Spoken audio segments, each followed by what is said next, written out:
మనం పెట్టుకుంటాం. అవి కూడా ఇవి కూడా. ఓకే, గిన్నుందా? లేదు. చేయబట్టు. ఎందుకు? ఆన్సర్ కావాలా పాలు కావాలా? పాలే కావాలి. మూసుకొని చేయబట్టు. చేయబట్టండి. చెయ్యి.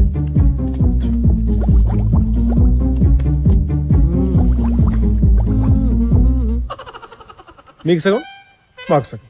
ఓకే. 2 ప్యాకెట్లు ఉన్నప్పుడు ఒక ప్యాకెట్ నువ్వు తీసుకుని ఒక ప్యాకెట్ నాకు ఇవ్వచ్చుగా బాబు. అయ్యో రామా, నాకు ఐడియా తట్టనే లేదండి. What an intelligent boy, so sweet. అసలు ఇలాంటి ఐడియాలు ఎలా వస్తాయండి మీకు? రే అభి, ప్రణవ్ గారు ఏమన్నారో విన్నావా?